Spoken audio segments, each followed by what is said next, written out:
We hebben nog 6 minuten voordat de officiële start zal gaan beginnen.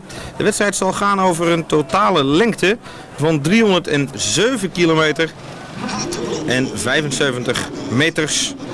Oftewel 71 ronden over het circuit, wat een lengte heeft van 4,3 kilometers. Sinds 1990 wordt de wedstrijd gehouden hier op Interlagos. Daarvoor was het Brazilië, het circuit van Caraguaguá, moeilijke namen. Dat heb je wel vaker in die zuidelijke landen. Daar zit hij, Nigel Mansell. De man die dus pole position achter zijn naam wist te zetten. Het is de 20ste maal dat hij dat doet in zijn carrière.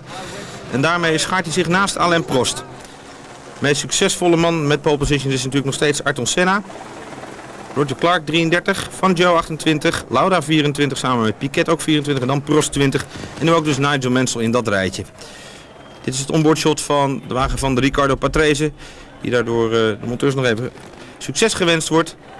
En het wordt voor de beide Williams-coureurs natuurlijk toch weer belangrijk. Wat gaan we doen? Nemen we die zogenaamde computerstart of niet? Misschien weten we het niet, ze hebben een keuze. Ze kunnen normaal tussen haakjes starten. Het zijn toch semi-automatische wagens. Maar ze kunnen ook de computer het werk laten doen tot en met de 4e versnelling. Bij de 5e moeten ze zelf in gaan grijpen.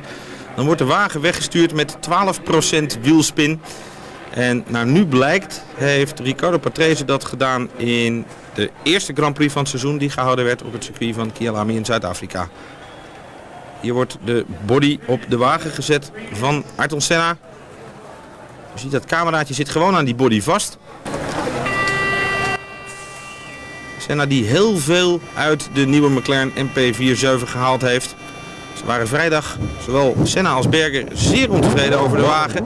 Met name het vermogen hadden ze wat over te klagen. En er wordt dan ook verwacht dat het wel eens een probleem kan gaan worden voor met name Michael Schumacher, Jean Alesi, Martin Brundle en Pierluigi Martini om aan de beide McLarens voorbij te komen. Dat klinkt misschien raar, maar in de warm-up die zo'n 4,5 uur geleden heeft plaatsgevonden, terwijl nog 3 minuten te gaan zijn, in de warm-up van hedenmiddag waren de McLarens niet te vinden bij de snelste 8 wagens. En dat zegt veel, want vaak in zo'n warm-up proberen ze die wagens uit op raceafstelling. Overzicht hier. De eerste startrij dus volledig Williams, de tweede startrij volledig McLaren. En eigenlijk is het toch wel knap dat ze met die nieuwe auto gewoon tweede en derde staan. Vorige wedstrijd op het circuit van Mexico waren het de beide Bennettons die daar stonden. Maar Michael Schumacher had daar toch wel kunnen zijn. Ondanks het feit dat hij een motor geploft had. Wat u hier ziet is de hartslag aan boord van Christian Fittipaldi. Die wordt gemeten. Dus u ziet, ze gaan steeds verder. Daarin kan je zien, het is dus nu 123. En als we dat vlak voor de start nog even terugkrijgen, dan zult u toch wel zien dat dat behoorlijk omhoog gaat. Er komt natuurlijk een enorme stoot adrenaline door het lichaam heen. Je weet dat je tussen de 4 en 7 seconden moet wachten. Alvorens je van start kan gaan. Als iedereen stilstaat, dan gaat het licht op rood. En tussen de 4 en 7 seconden wordt het groene licht aan ingeschakeld. En daarin is het natuurlijk uiterst belangrijk dat je je concentratie goed vasthoudt. Er zit 1 minuut voordat de opwarmronde gaat beginnen. De bandenverwarmers zijn eraf. De wagen van Senna wordt op de 4 wielen gezet. Die bandenverwarmers die de banden opwarmen tot ongeveer 75 à 80 graden Celsius. Het is een prachtige racenatie, Brazilië.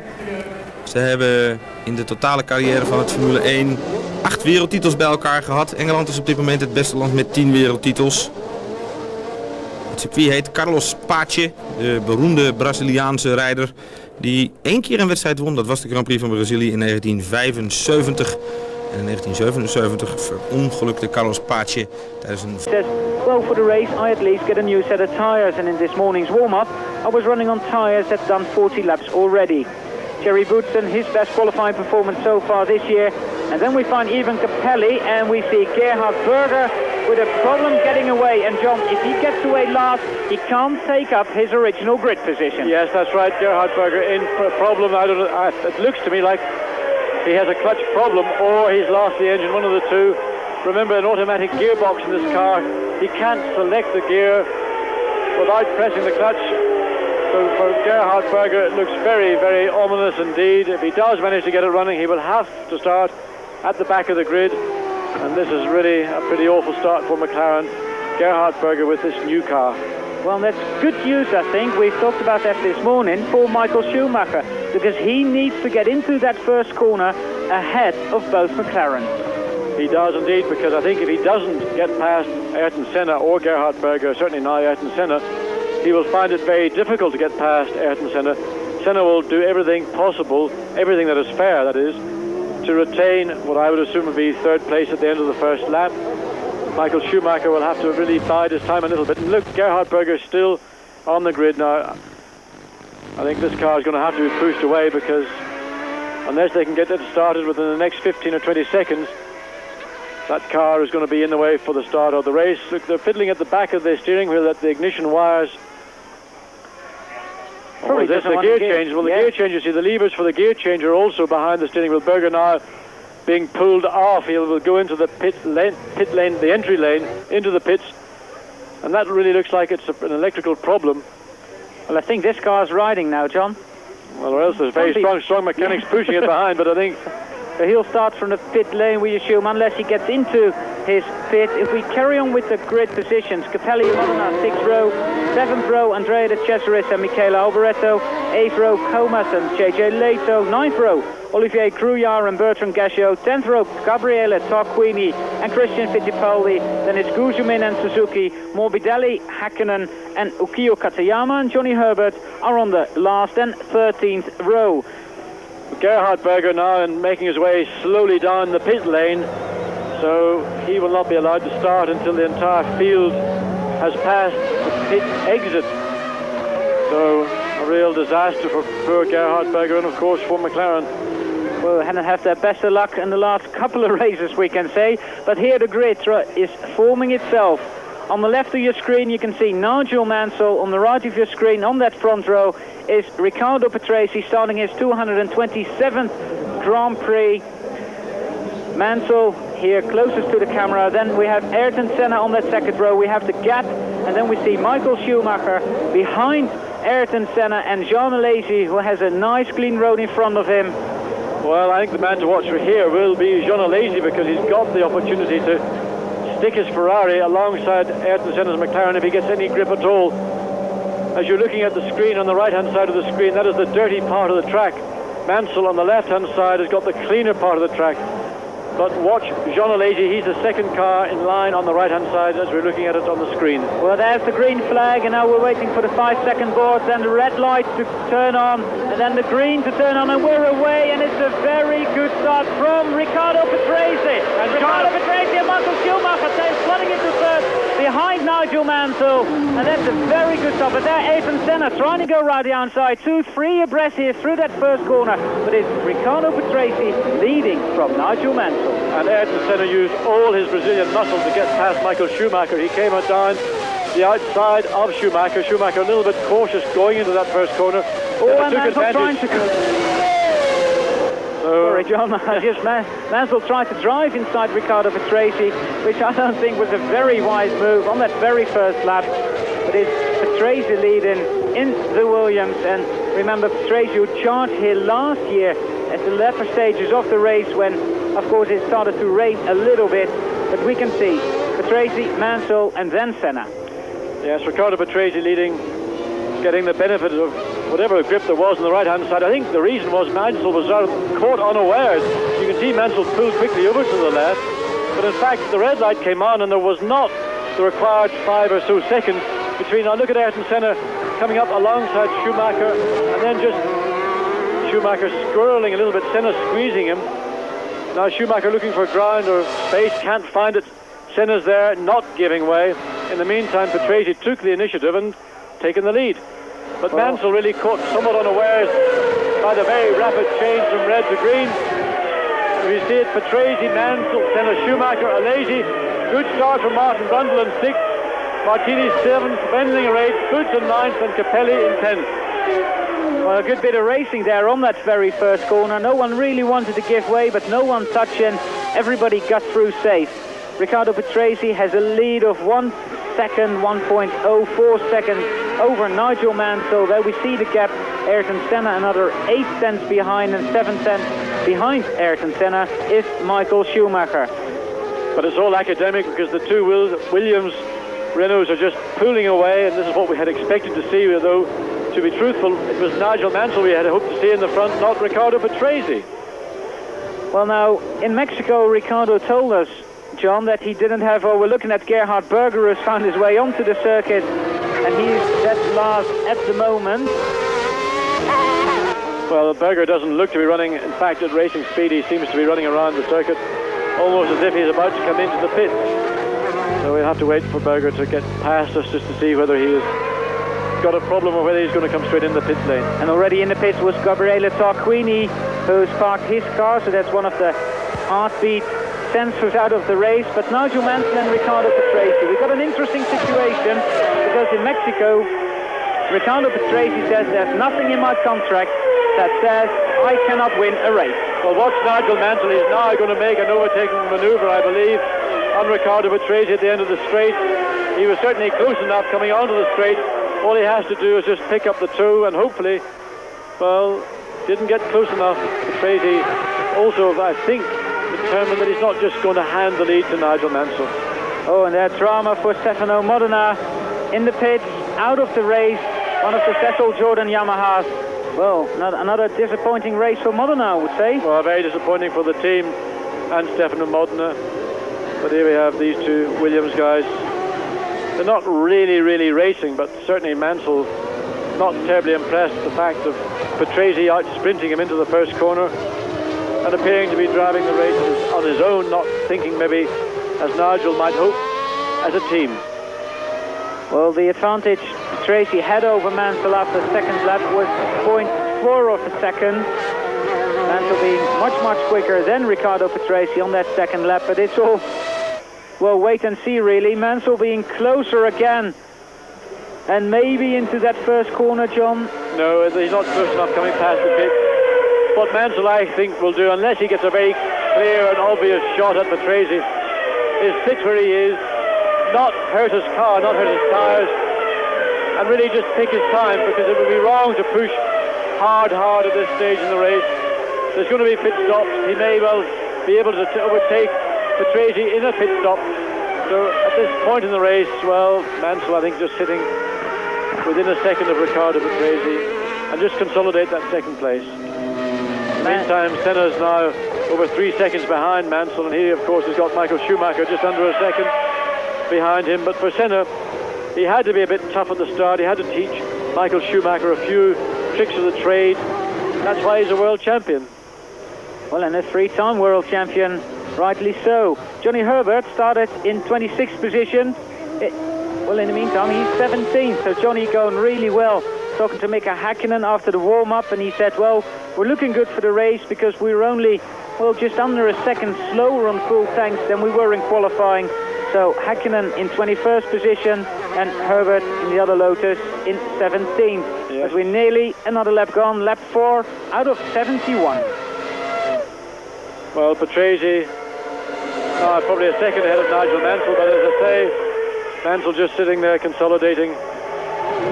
Really not.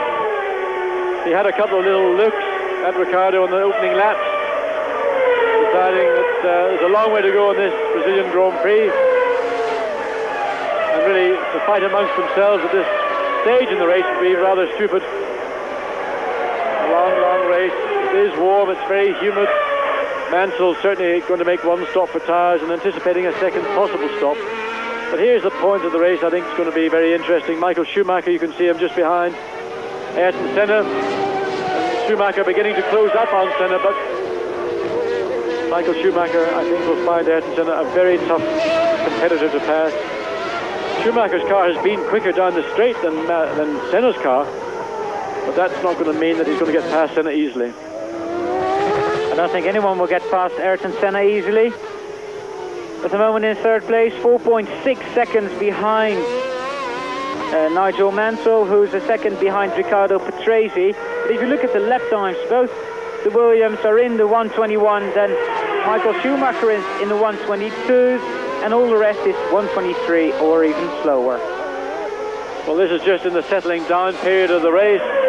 All the tension of the start has evaporated.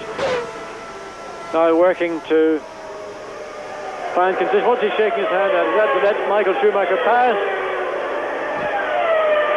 Tony Senna stuck his right hand up there for some reason, annoyed by something we can't see from the in-car camera. Well, you can see the speed he's going at, and John, this is sixth gear. If we can stay with Senna, could you go through a lap? Because we haven't really had a full lap yet, have we? No, we haven't. Senna now. Schumacher getting closer to him, and of course Schumacher's dragging along Jean Alesi and Martin Brundle, who's on Alesi's gearbox. So it's wrong to say that Senna's holding back the three pursuing cars, but now Schumacher right on the gearbox, and Alesi, Ayrton Senna struggling the car. The newness of the tires has evaporated. Schumacher needs to be very careful, because Alesi will snatch that fourth place off him before he has a chance to think about it. That position, Schumacher's position, you must also be aware of what's going on behind you. Your concentration, of course, mostly focused in front of you. Look at Martin Brundle looking to take Alesi's fifth place, but well, it's going to be a little bit of an amusing scenario here, these third through fifth place. Oh, we've got Mansell and Patrese way ahead of everybody else, and Ayrton Senna, but behind Senna is a train of Schumacher, Alesi, Brundle, and even Pierluigi Martini, who's not far behind. They're all within tenths of each other, and look at that. This is how we would like Grand Prix racing all the time. Well, I would like to see more of this, but certainly more overtaking. And Michael Schumacher again has dropped back a little bit. He needs to judge where he is strong on the circuit and where Ayrton Senna is weak. So there's no point running close to a car, because by doing so you never get past. You've got to capitalize on your strength, but also capitalize on your opponent's weaknesses. Well, Senna maybe had a problem on that lap, because his lap time was 1:24.8, and that's, well, 4 seconds slower than Mansell and Patrese, who are leading by half a second. Then it's Ayrton Senna, Michael Schumacher is fourth, Jean Alesi is fifth, and in sixth place at the moment, Martin Brundle in the second Benetton. We'll be back. Confirmado na prática, reparte-se nas vibrações que o Adriano Cerqueira há pouco salientou dentro do carro de Ayrton Senna, e isto porque este MT-47 não dispõe da suspensão ativa, não está dotado desta suspensão, ao contrário dos Williams Renault, que para além da suspensão ativa, estas vibrações são absolutamente anormais. No carro antigo, e nós tivemos câmaras no carro antigo, não vibrava tanto, corridas, não havia vibrações nem pouco mais ou menos parecidas com estas, tão violentas. Agora, de novo, a aumentar a diferença entre primeiro e segundo, passou dos 5 décimos para os 9 décimos de segundo. O Senna, que continua a perder, é quase um segundo por volta, dos 11 passou para os 12,92. E está ali uma fila bem compacta: Senna, Schumacher, Alesi, Brundle, Martini, Wendlinger, o Busta no Capelli. E julgo que é o Ayrton Senna que está a travar esta gente toda. É o tal carro que serve ali de tampão a toda aquela gente. Cá está a diferença que tínhamos referido entre o Patrese e o Mansell, que voltou a aumentar, quando na sexta volta tinha ficado em 5 décimos de segundo. E os dois homens da equipa Williams Renault controlam com toda a vontade da corrida. Irão certamente, isto se não se verificarem quaisquer problemas de ordem mecânica, ampliar, aumentar esta vantagem. Há ali uma ultrapassagem em plena reta da meta, mas esta distância não conseguimos distinguir. Back at Interlagos, where Riccardo Patrese just finishes eighth lap, and Michael Schumacher is passing Ayrton Senna. And I think Senna has a problem, John. Well, Senna has a problem from the second lap, really. Nice and slick. Now Senna's trying to take it back. Michael, shut that door. Don't let Senna have the opportunity. You've worked to get past the guy. What are you doing? You left the door wide open for him to drive straight through. Well, because of this fight, the gap between Ayrton Senna and Nigel Mansell and Riccardo Patrese is over 16 seconds after 8 laps. Michael Schumacher we can see in third, then Jean Alesi. Then we see Martin Brundle, Pierluigi Martini and Carl Wendlinger in 8th with the march. Well, that's a problem. Senna's got a problem. I think he's having gear change problems. because you wouldn't suddenly de-accelerate like that. But he got it back into gear. And look at this, and let's watch it again. Schumacher, he's got Senna behind him. He wasn't using his mirrors. He should have just faded across to the left-hand side of the track and blocked Ayrton Senna. Well, I mean, Michael Schumacher is certainly the star, the young and up-and-coming star, but he'll have to learn a little bit quicker than that, because people like Ayrton Senna will take every advantage they can, and that's one of those little salutary lessons that you do learn from a world champion. Well, Ayrton Senna in fighting spirit in that new McLaren MP47 with the new Honda V12 engine, a brand new package, but it's going, well, it's going not bad, I must say. It's the first time they raced the car. They've had a lot of problems over the weekend, but Senna is holding third place. Yeah, one of the problems that McLaren have had, apart from being here with 6 cars and trying to run 6 cars, is the actual engine. This new engine is not as powerful as the engine they used last year. The other factor that has really been very impressive up until now is that the gearbox has worked absolutely trouble-free. It appears in the race, though, that Senna has had, on 2 occasions so far, problems selecting gears. We saw clearly that Senna stopped accelerating. That was when Michael Schumacher got past. Once he got the gear, he didn't have pick-up speed again. Well, Senna and that big train of cars behind him, containing Schumacher, Alesi, Brundle, Martini, Wendlinger, Boutsen, Capelli. The Cesar is up to 11. Michele Alboreto and Eric Gomez, who was very quick in the morning warm-up, but I think Gomez suffers from the fact that you don't have a lot of places to overtake on this racetrack.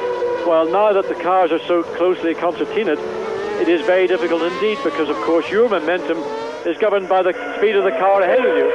And when the cars all group together like this, it's not often you're going to see overtaking. You have to plan it, you've got to work it out. Now, it's not always terribly difficult to work it out, but sometimes it is difficult to execute it. Well, 10 laps gone out of 71, and another fastest race lap for Nigel Mansell, now down to a 1:20.604, and he's 0.6 of a second behind teammate Riccardo Patrese, who's led this race from the start. He took the lead into that first corner, and he's held it ever since. But another 15 laps to, well, roughly 15 laps to go to the first tyre stops of the year. And at the speed that Patrese and Mansell are lapping at, they will have lapped the entire field before the race is probably even 3/4 way through. Ayrton Senna managing to hold everybody up to the tune of something like 3.5 seconds a lap slower than the 2 Williams. Of course, the effect is that now from 14th place up to 3rd place, everybody's covered between car to car by 0.2, 0.5 of a second. A long train, all filed behind Ayrton Senna. Michael Schumacher, again, not the part of the circuit you can pass on. And really all Schumacher ought to try to do is, around this slow part of the circuit, is get himself into position and hope that Senna has a problem, or can get onto the pit straight with a little bit of momentum that will carry him up to, now look again, he's trying. Oh, he's going through? No, he's not. You see, you can't really get through that. The straight isn't long enough to enable the acceleration to take him up. And Senna, of course, so experienced and so good. Oh, giving him a defensive driving lesson, I suppose, John. Absolutely. Well, Jean Alesi holding his own in the Ferrari with a 91 NIS spec engine in 5th place at the moment. Then Martin Brundle, who's in 6th, and there's all this big train. But I mean, no doubt that once Schumacher gets past Senna, he'll run away like him like there's no tomorrow. Yes, of course, all the time. Look at Martin Brundle now having a look at Jean Alesi. Oh, Martin, oh, that was tight. Could have been left Ferrari and front, Benetton right front. But Martin looked at the end of that lap into the Curva de Senna like he was about to have a go at Alesi, and he confirmed that down the back straight, but not really enough. Alesi, of course, one of the last late breakers. Martin just could not get alongside him early enough under braking, had to concede. So Alesi still 5th, Martin Brundle still 6th, but I think Alesi is vulnerable now to Martin Brundle, in as much as Michael Schumacher earlier in the race you saw was vulnerable to Jean Alesi. Well, Senna on the part of the circuit where Schumacher had a lap earlier. Patrese and Mansell already way past start-finish. But there comes Ayrton Senna. 2 left-handers to go, and then he's completed 12 laps out of 71. Now look at Martin Brundle. He's getting into position to pass, or come up to pass John O'Lazy, up past the pits. Watch him pull out. Can he make it? No, he didn't, but he was close. And O'Lazy battling really to maintain 5th place. Martin Brundle becoming more and more aggressive. He tries to wrestle away 5th place from John O'Lazy to get onto the gearbox of his teammate Michael Schumacher, and really that's where he wants to be, because as soon as Schumacher does find a way past Ayrton Senna, then Martin wants to go through in that slipstream. Well, 12 laps out of 71 have run. We just saw the top positions in vision, and Carl Wendlinger and Pierluigi Martini who follow after that. Top 6, Jerry Boutsen, the Cesaris, Capelli and Alboreto, and also Eric Coves in 13th. They're all part of the Senna train. Well, we're expecting the first tyre stops somewhere between 25 and 30, but in fact I'm sure we're going to see some people coming in sooner, because in this situation you're abusing your tyres much more than if you're running clean. You're having to compromise, make compromises on braking, on your line in a corner. Of course, you're being disturbed by the aerodynamic effect of other cars ahead of you, and just generally you don't give the tyre the best kind of day that it would like. Look at that Schumacher now again coming up, and Senna in problem. Senna now slowing down. He's got John O'Lazy right behind him. Again, probably a gearbox problem. O'Lazy is the car. Yes, O'Lazy, Schumacher and O'Lazy got past. I suspect it's either 4th or 5th gear that Senna's having a problem with. We saw Schumacher do overtake Senna 7 or 8 laps ago, but Senna recovered. But now the problem appears to be much more serious. Schumacher clear, John O'Lazy clear. Now Martin Brundle looking to try and find his way past Ayrton Senna, and a really pretty desperate day for the McLaren team. Well, Michael Schumacher is 30 seconds, 3-0 behind Patrese and Mansell. We're looking at the man who's only driving in his 9th Grand Prix of his Grand Prix career, who's had his best finish in Mexico, and there Martin Brundle. Martin's squeezed through as well, so don't be surprised that Ayrton Senna may well make a stop into the pits. Of course, if he does, they'll throw a new set of tyres on his McLaren, but I believe that the problem he has is not tyres, it is something in the gearbox. We've seen him twice now have to slow down, changing probably, I think, from 4th to 5th gear. And disappointment indeed for Ayrton Senna here in his home Grand Prix. We saw him win emotionally here last year, but I doubt there's going to be an emotional victory for him in 1992. Well, Michael Schumacher, who's just on his fastest race lap at 22.6, and there is Senna in problem. And Martini also now, John O'Lazy. That must be a replay. Replay indeed. John, if you were Patrese, would you go in first, or would you wait till Mansell go and get this? Well, I think they're going to run like this. Truthfully, if I was in the position of Frank Williams, as much as I love Riccardo Patrese and as much as the team love Riccardo Patrese, I believe that Williams must capitalise on the problems that McLaren are having and give Mansell the largest margin possible over Ayrton Senna, because the championship is over 16 Grand Prix, and I don't believe you can afford to lose 4 points at this stage in the season. Later in the year, it may be possible, if they're running like this, to let Patrese win the race. But right now, if I was the Williams team manager, I would be, at the end of the race, handing out a signal to Riccardo Patrese to say, let Mansell win. But I don't know what's in their contract. Riccardo maintains there is nothing in his contract that says he has to take second place to Nigel Mansell. The only things in his contract relate to this, the use of the spare car, who has first call on the spare car. But it's a team decision, and I'm sure Nigel, come the end of the race, if he is still in second place, will be speaking fairly bluntly to the pits, pointing out the facts that we're just talking about now. Tracy and Mansell have got 32 seconds over Michael Schumacher. Then it's Jean Alesi, Martin Brundle, Ayrton Senna still in 6th place. 7th is Pierluigi Martini, 8th Carl Wendlinger, 9th Jerry Boutsen, and 10th Andrea de Cesaris, who moved past Ivan Capelli in the 2nd Ferrari. Of course, it's Riccardo Patrese, a veteran of 227 Grand Prix now, and he's only won 5 in his career. A long and impressive career, though. Yes, more Grand Prix than anybody in Grand Prix racing. Mansell tearing off one of his rip-offs. You see him coming across the start-finish line. He's, of course, running fairly close behind another car. There is road dirt. There is occasionally very fine oil mist, oil haze. Oil tanks, of course, filled to capacity. And sometimes you get a little bit of blowback through the breather. A very, very fine vapor gets on your visor. Makes it difficult to see. And when you take that rip-off off, it's like a brand new world you've come into. Tracy still having that 0.9 of a second lead over Nigel Mansell, who still holds fastest lap of the race, 1:20.604, which he did on his 10th lap of this race. We're now on our 16th lap, so we're getting closer to the tyre stops, and we can see the tyre wear there. Riccardo Patrese getting it a bit sideways out of that twisty bit. And look at the gap between Mansell and Schumacher, 33.8 seconds. It's a year. Well, Schumacher's picked up over a second a lap now that he's overtaken Ayrton Senna, but of course over a second slower than the two leading Williams. Who are leading? What will happen? We can see it after the break. Keep watching Eurosport, because we'll be back from Interlagos. A bordo do Williams Renault e a bordo do McLaren Honda.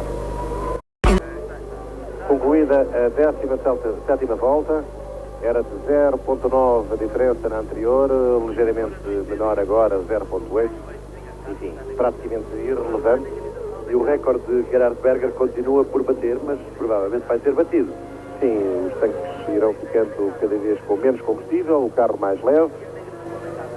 Depois também teremos, se confirmar a paragem nas boxes, pneus frescos, que poderão ditar um andamento ainda mais vivo na segunda metade da corrida. Mas esta situação, este domínio do Williams Renault, verificado desde a jornada de abertura, o regresso à África do Sul do Mundial de Fórmula 1, determinou que no Brasil o público, quer pelo preço dos bilhetes, quer por esta paragem de cena. Paragem de cena, provavelmente para trocar de...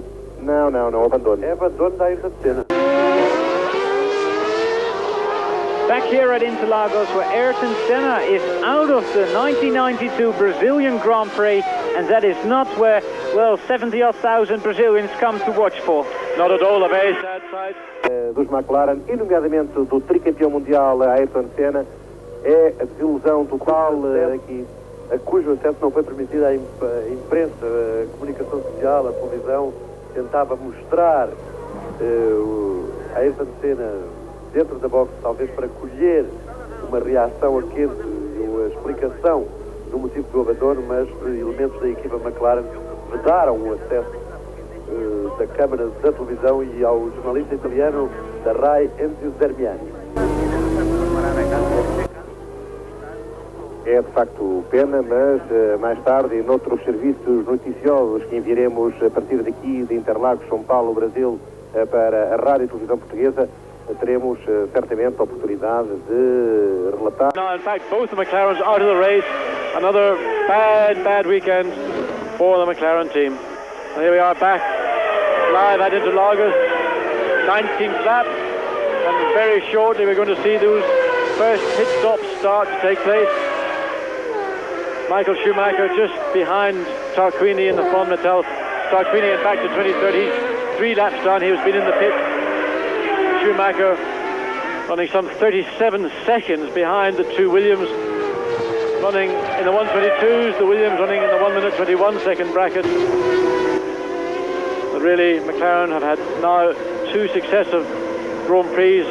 Mexico was bad, but here I can't remember the last time, in fact, that both McLarens have not finished a Grand Prix, let alone finish in the top 6.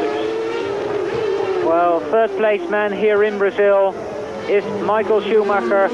As John said, running in the 1:22s, he's losing a second a lap.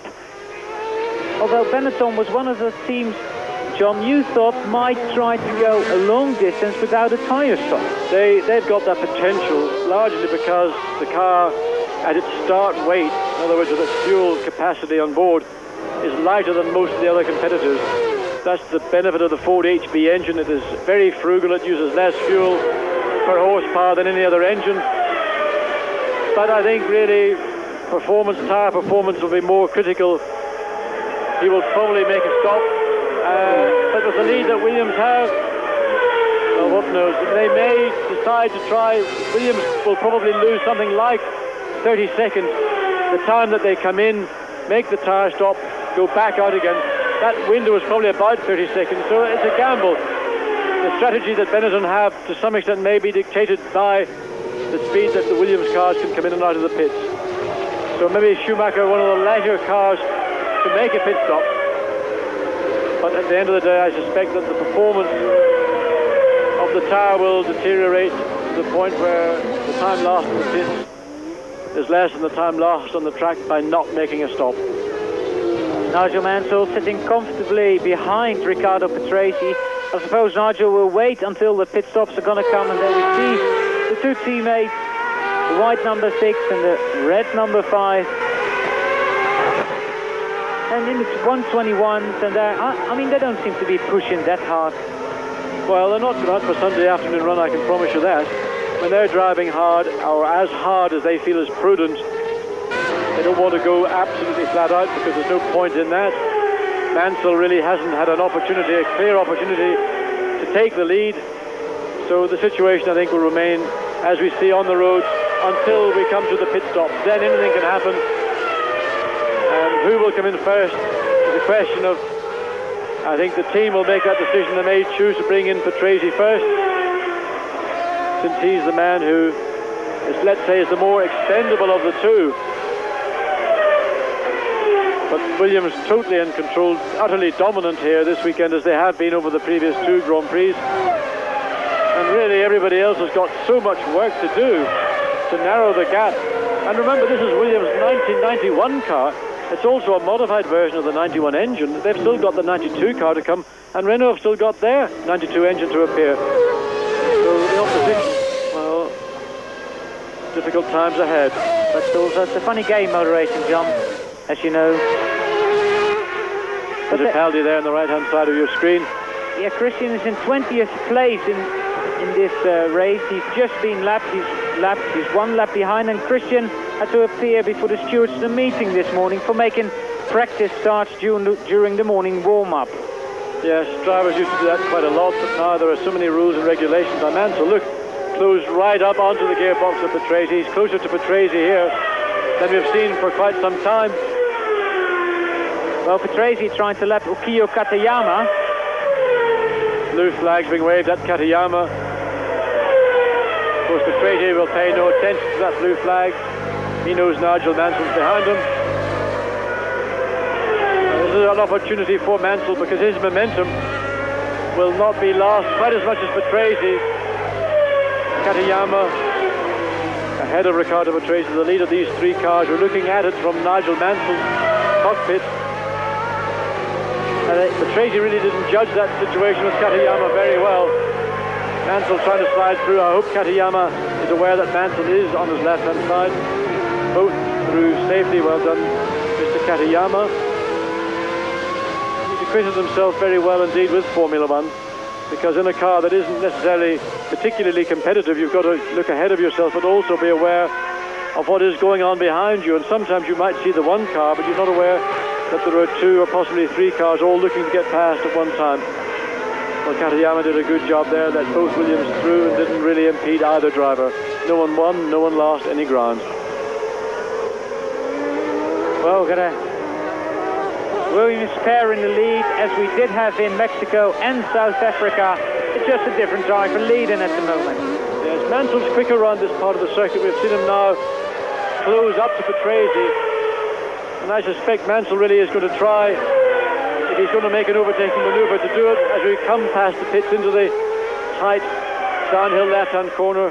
But he's got to make his preparation from here. He's got to be on it hard here and drive his Williams up to behind Patrese's Williams.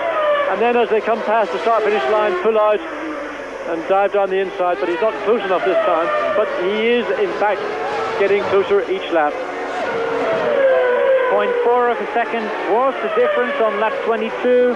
Lap 23, well, it's 200th of a second closer. It's, well, not a lot. Nigel Mansell in second place, and the Cesaris. Well, watch Mansell here is another opportunity. He's sticking his nose out, just telling Riccardo Patrese, I am behind you and I'm now looking to get past. I'm capable of lapping faster than you're running. So Mansell now deciding his time has come to vacate the lead. Riccardo Patrese has maintained since the lights went red to green. It was a very rapid change, catching a lot of people unawares. Mansell, that's 0.4 of a second behind Patrese. Patrese, you could just see a little bit of understeer with his car through that downhill left-hand corner. And that's maybe why Mansell is a little bit quicker through the slower sections of the circuit. Patrase's car, the front end pushing, which is an indication that Patrese may well want to make a pit stop shortly to put some fresh Goodyear C compound tires, get back out again and as soon as possible. Well, missing from 9th place at the moment is Andrea de Cesaris, who we don't see coming past the pits now. We haven't seen him. We don't know whether he's in the pits or stranded out on the circuit.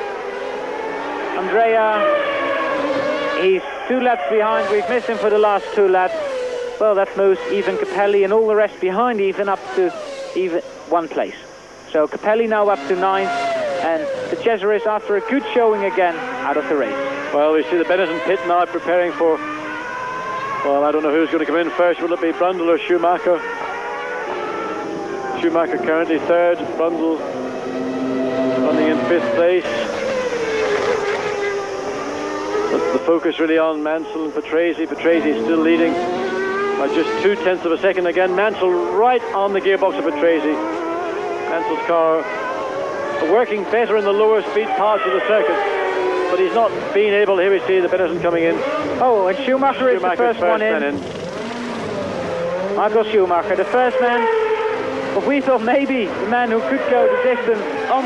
And a good stop for Schumacher. 7.55 seconds, gets him back out. But of course, he's lost. He'll probably come past somewhere 10th, 12th. Cars running in 6th, down to 14th position, covered by about 8 seconds. So Schumacher will have dived back onto the track right between the two of them, but look at Mansell again. Closer, closer, closer to Riccardo Patrese, one of the two. Venturi, the Roos car. We can't see which one it is. Bertrand Gachot, who's out of the race. His, well, car doesn't want to go any further. Maybe the new Lamborghini engine, maybe a gearbox, who will say, but Bertrand Gachot, after another good showing, I must say, because he was fast in this morning's warm-up and he qualified really well with that car out of the Brazilian Grand Prix. Yes, he was running in 17th slot, along with a lot of other people very close to him. But Gachot, his day is over. Yet again, Patrese under pressure from Mansell. Mansell pushing him all the time in this slow part of the circuit. A lot of very strange Brazilian names for these corners, unpronounceable. Well, we can pronounce one, well, that's the Curva de Senna. Of course, Ayrton Senna not in the race anymore, and John Alesi in the pits for new tyres. And what's his time going to be? Well, a great stop, 6.31. Great stop. Oh, look at that, somebody's coming in as Alesi goes out. And that was one of the Ligiers, I thought. One of the Ligiers coming in as Alesi. Dropped the clutch, 15,000 revs on the clock. So Alesi would have to back off to let the Ligier take its pit position, and negating any advantage that superb Ferrari's pit stop might have given him. Well, and the question still is which of those two Williams cars is going to get into the pits first. We've seen Michael Schumacher on lap 24, and if I was Patrese, I would get in now. Well, yes, there's a lot of traffic ahead, and that traffic's not going to help Patrese very much, so it may be an opportunity for him to make a pit stop, get back out again, make full use of his new tyres with a track that will be relatively uncluttered when he goes back onto it. And really now the strategy of the team becoming very important indeed. Of course, Williams very comfortably in the lead, well over 30 seconds ahead of third place man, who we yet have to see who it is. Well, John, also, if Patrese gets into the pits now, if Mansell is able to run quicker, basically he won't, because he's got all that traffic to contend with. Brundle was in third, Brundle was still in third, but he's into the pits for his tyre stop. Well, Brundle, when he made the stop, was 54 seconds behind Mansell. Again, a great stop from the Benetton, two superb stops from the Benetton team, 1.775, Brundle 7.25. Mansell dropped back from Riccardo Patrese. And look at all that traffic. These are the midfield men. Mika Häkkinen in the Lotus, who's about to be left. Lotus that hopes to have the new car in Barcelona, the new Lotus 107, and that might have active suspension as well. Well, Lotus pioneered active suspension. In fact, they were the team that won the first Grand Prix with an actively suspended car. Now, Mika Häkkinen, you stopped Nigel going through there. I know you're driving a Grand Prix, but I have to say, you wouldn't have lost anything. Now, again, look, he's racing Mansell. What is he doing? Normally, Mika's very good with his mirrors, but that time, I think that he wasn't being careful enough. But Lotus won Monaco in 87, and they won Detroit 87 with their actively sprung Honda-powered Lotus. And of course, Ayrton Senna was the man behind the wheel. So he's got something in history to be proud of. First active suspension Grand Prix victory. Now, Carl Wendlinger, who's made his pit stop, has dropped down to 15th place. And as we can see, Riccardo Patrese and Nigel Mansell in traffic, just about to complete another lap. It's Michael Schumacher who's back in third, 1 minute and 4 seconds behind Nigel Mansell. And there's Ivan Kapelian. Well, we saw a great stop from Jean Alesi. This one's also great. Alesi not just quite so quick, dropping the clutch, but still two superb stops from Ferrari and two superb stops from the Benetton team. Well, 6.82 and 6.31 for the Ferrari team. Well, Patrese now behind Olivier Grillard.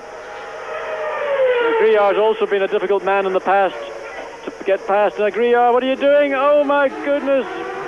Olivier Grillard, your mirrors are there to be used. You're not using them. Mansell now, look at Mansell.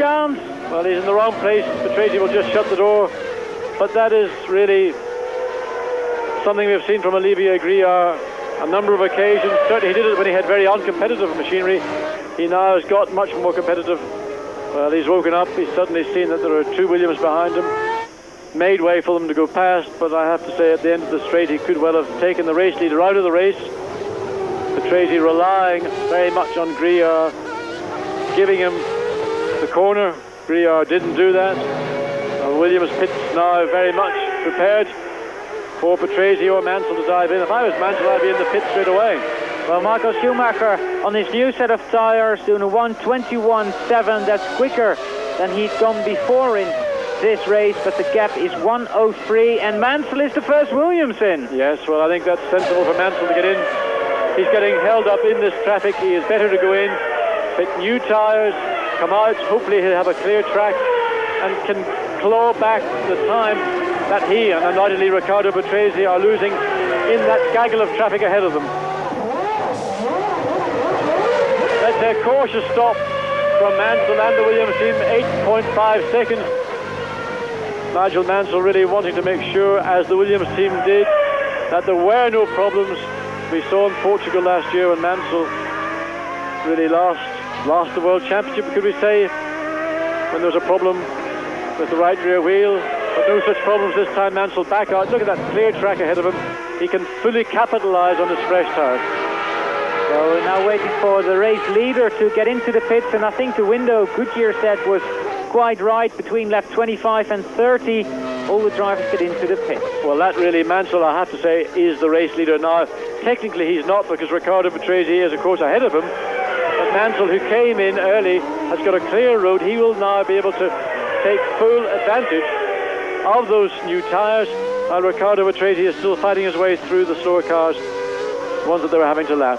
If we go through the top six, it's Patrese, Mansell, Schumacher, Eric Comas up to fourth, John Alesi in fifth, and Martin Brundle up to sixth place. Of course, Comas is the one of the top six who has not made a pit stop. 4 tyres. And something that should make you smile, John. Mauricio Gugelmin up to 7th place with Jordan Yamaha. Well, I have to say, as much as I'm smiling for the team, I would say that Gugelmin has not yet been in the pits. But the Jordan team we're talking about, maybe they had the possibility, like Benetton, to go through without a pit stop. But at the end of the day, I imagine that the advantage of coming in outweighs any of staying out and trying to get through on one set of tyres. The Goodyear believe that everybody really will need to make a pit stop for tyres. It is a very abrasive circuit. The seed compound they run here is the same compound they used in Mexico, but this surface in Interlagos is very, very much more abrasive, and it's really more a question of wear than anything else. Nigel Mansell's lap, including that pit stop, was a 1:37.063, so we could say he's losing roughly 16 seconds, including the stop and including in and out of the pit. Well, I don't think Riccardo Patrese, if he does make a pit stop, can do it under the 20 seconds. And Alesi? Yes, Alesi has collided with another, we can't see who it is. It's Martin Brundle, or it is Martin Brundle? Yes, Brundle and Alesi. Brundle, I think, trying to get past John Alesi. Two cars collided, and now we see Riccardo Patrese in the pits. Oh. And this is where I believe we'll see Nigel Mansell take the lead of the race. Slightly quicker pit stop, but in fact, 9:11. Slower getting into gear. You can see that Patrese was not in gear in that pit stop. He put it into first gear, the car lurched, and then he dropped the clutch. So he lost over a second in that pit stop to Nigel Mansell, plus what I consider was time that he would have lost running behind those slower cars. So as the cars will come round, they're on the 32nd lap. At the end of this 32nd lap, we will see, I believe, Mansell in the lead, Patrese second. Mansell is leading because he was just right in front of the two cars that were driving out of the picture. One of them was Carl Wendlinger, and there an unhappy man, Martin Brundle. Another disappointing finish to a promising race. Well, Brundle was doing a good job. He was running strongly. He had a good pit stop. But John Alesi is another man who's hard to pass. He's one of the late breakers, we have said earlier. And you've got to be absolutely 100% alongside. Here we see it. Well, we can't really see who was doing what. We're saying Martin was trying to pass Alesi, but whatever the outcome was, Martin Brundle out of the race. John Alesi with a few scars on the side of his Ferrari. And Alesi still running in 5th place. Some 5 seconds behind Eric Comas, who has yet to make a pit stop.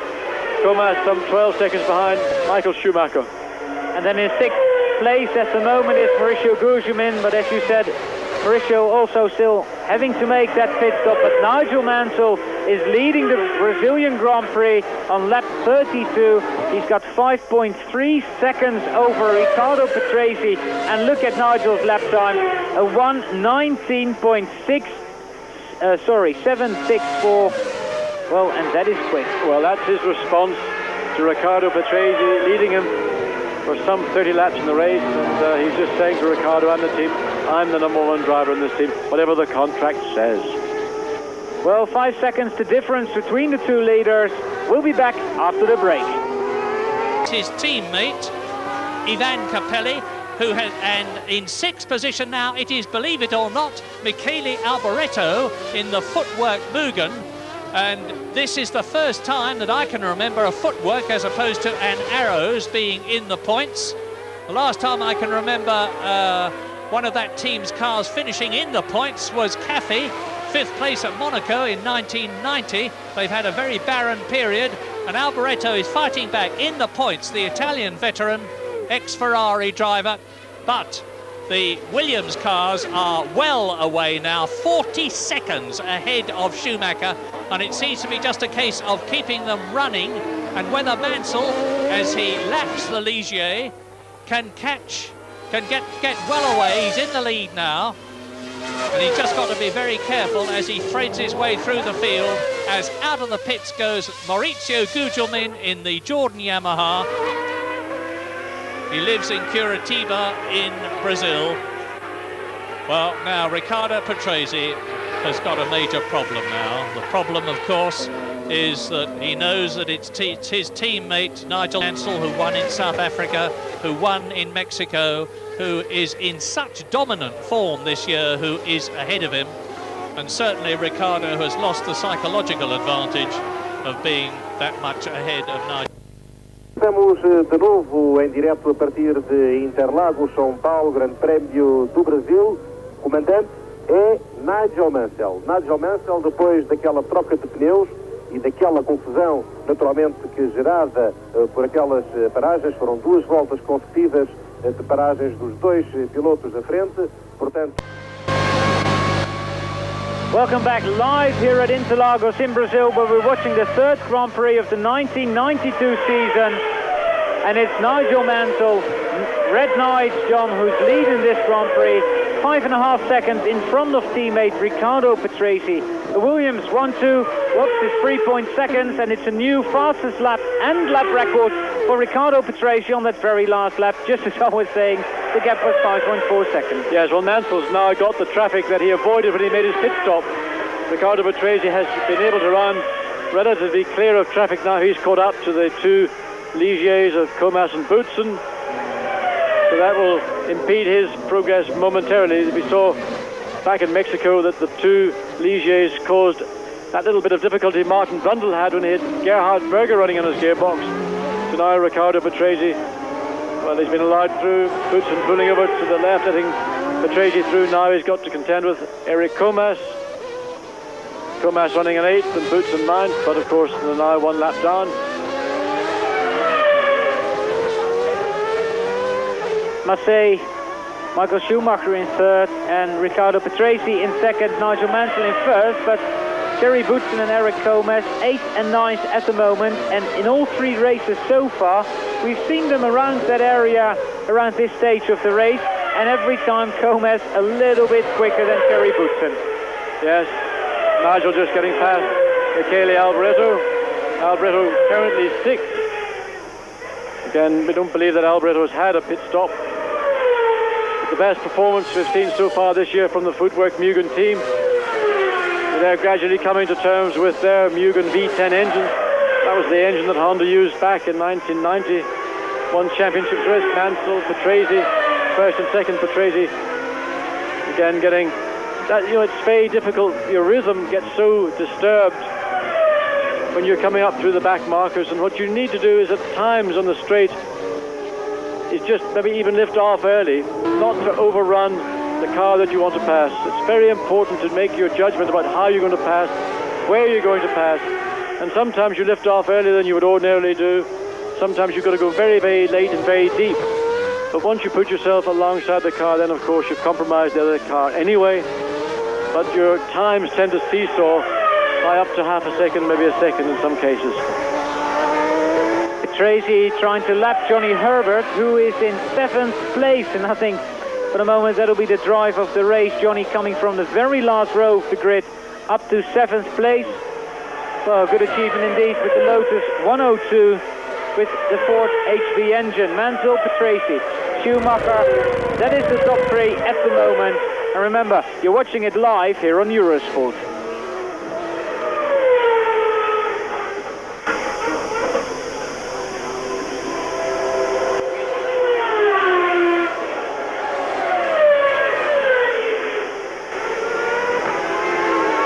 Patrese slowly getting through that traffic. The gap back to 5.8 seconds, just what Nigel wants, I suppose. A nice 5-6 second gap, and he'll try and hang on to that for the remainder of this race, John.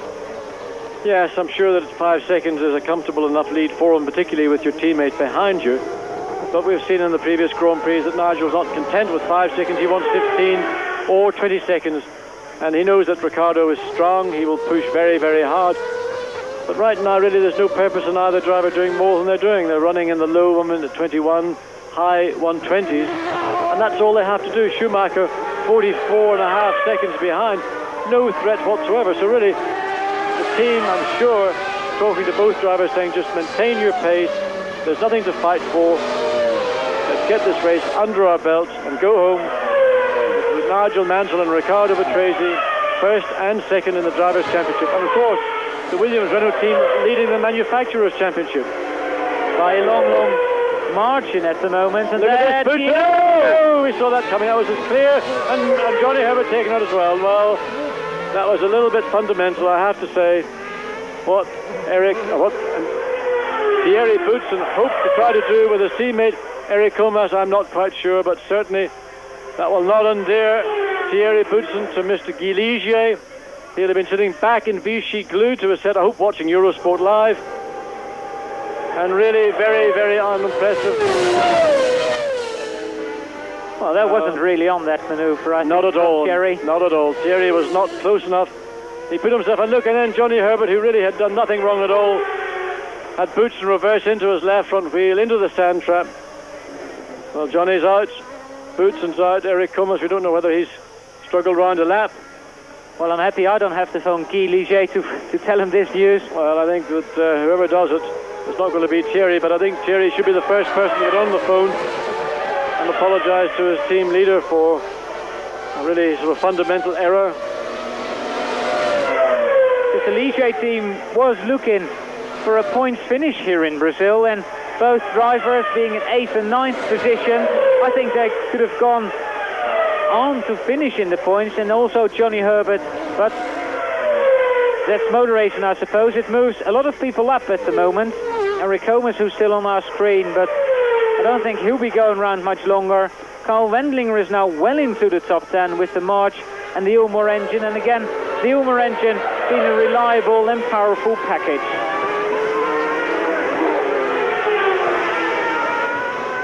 Well, Nigel Mansell, Riccardo Patrese. Mansell now beginning to extend his lead as we've seen him do previously.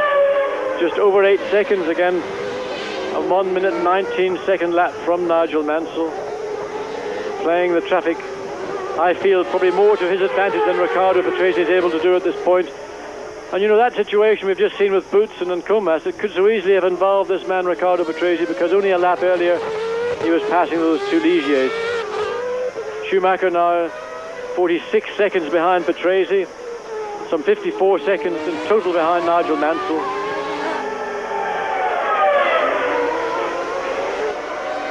Alesi still 4th, Capelli 5th, Alboreto 6th. We've still got Comas running in 7th place, Wendlinger 8th, Morbidelli 9th, and Olivier Grillard in 10th place. Well, and everybody bar Riccardo Patrese, Michael Schumacher and Jean Alesi is one more lap down. The caption on that screen is not really right, because Riccardo Patrese is not 1 lap behind Nigel Mansell, but he's only 9.1 seconds behind Nigel Mansell. 39 laps completed out of 71 here at Interlagos, where it's hot, it's humid, and John, the circuit's anti-clockwise. Yes, one of the few circuits that is anti-clockwise. Of course, the first race of the year at Kailami was another anti-clockwise circuit. But of course, Interlagos, really a very demanding circuit, even in this reduced, virtually half distance, half the length of the original circuit. Mansell trying to get past Katayama for a second time. Really somewhat academic, because he's just going to power past him coming up past the pits. Katayama pulling over to the right. Mansell goes through. No problems whatsoever. We still see the yellow flags because of that incident earlier on with Thierry Boutsen, Eric Comas and Johnny Herbert as an innocent victim of that coming together. And this one's right. Mansell, Patrese, Schumacher and Alesi, then even Capelli and Michele Alboreto, they're a lap behind. And Michele Alboreto, I must say, I think happy to be back in the top 6, as is his team boss, Jackie Oliver. Well, very much so. The team had a difficult first and second race of the season. Then we saw a lot of promise on Friday in the untimed and timed sessions. Then it's faded a little bit on the Saturday. Now it appears reappearing, and the trouble really that Woodwork have got is to learn how to make use of that V10 engine. It is heavy, it is tall, it is long. A lot of the weight in the engine is at the back of the engine, where it really is the worst place for it to be. But they're getting to grips with it, and really, they're like many teams this season. They didn't get as much pre-race testing as they would have liked. A lot of it was done in the UK. Of course, weather in the UK in February, not as good as it is here now, of course, in Brazil, where it's really hot. It's very humid, and that's really the strength of a team, that it can get its act together while it's still racing. Well, Nigel Mansell being lucky there, the yellow flag's just been taken away when he was going to lap Jean Alesi. Because, of course, under a yellow flag, you're not allowed to overtake, and, well, you face possible disqualification, John. You could indeed. Well, the Williams team looked quite relaxed about everything. Drinks being passed out. Situation, Mansell is still just over 8 seconds ahead of Riccardo Patrese. Michael Schumacher way back in third. Then Jean Alesi some 23 seconds behind Schumacher. Well, Michael Schumacher is the only man on the same lap as the two Williamses. Schumacher, who's still got a cross-start finish. I mean, he has... Well, I mean, Mansell has a lead you just cannot believe, I suppose. 8.3 seconds is a big lead over your teammate. But then Patrese has 50 seconds over Michael Schumacher. So Mansell's lead is, well, nearly a minute. Yes, it is, and we're talking about a lap of 1 minute 21 seconds. So I would think with Mansell able to lap at least a second a lap quicker, we ought to see Michael Schumacher before the end of this race being lapped, assuming that everyone is running at the end of the race at the pace they are now. But this is all really somewhat academic, and all it is doing is just reinforcing the dominance that we're seeing from the Williams team this year. Everybody was a little bit skeptical about the reliability of the reactive suspension the Williams team has used. They committed to using it after years of testing, but it's been proved to be correct from the Williams team. And aren't they ever benefiting from the uncompetitiveness of the opposition? Well, Mansell leads, Riccardo Patrese. We'll be back after the break. Portanto, há muito tempo que não se via uma corrida sem McLaren, uma corrida em que os carros vermelho e branco tenham desaparecido tão cedo da prova. E também é a primeira vez esta época que os Ferrari estão a aguentar tanto em prova. Recorde-se, quer na África do Sul, quer no México, tanto o Capelli como o Alesi abandonaram. Com problemas de motor, sempre problemas de motor. Aqui, pelo menos até agora, os motores da Ferrari estão a aguentar os esforços numa pista onde se faz sentir bastante calor e que é sempre desgastante para os motores. E é uma pista, e essa mudança de pneus é a indicação precisa, digamos que abrasiva para os pneus Frank Williams, naturalmente concentrado, mas... Back live here at Interlagos in Brazil for the third Grand Prix, the 1992 Grand Prix season. Eric Comas, after his coming together with Thierry Boutsen out of the race, so is Mauricio Guzman, Thierry Boutsen and Johnny Herbert. Gabriele Tarquini, who is 5 laps behind at the moment, but sometimes still going round. Stefano Modena is out, Gerhard Berger, Ayrton Senna. Terá ficado afetada pelo empate no carro de Boutsen, que, repito, quanto a mim, é Eric Comas quem faz a falta, fechando o seu companheiro de equipe. Portanto, os dois Ligier fora de prova.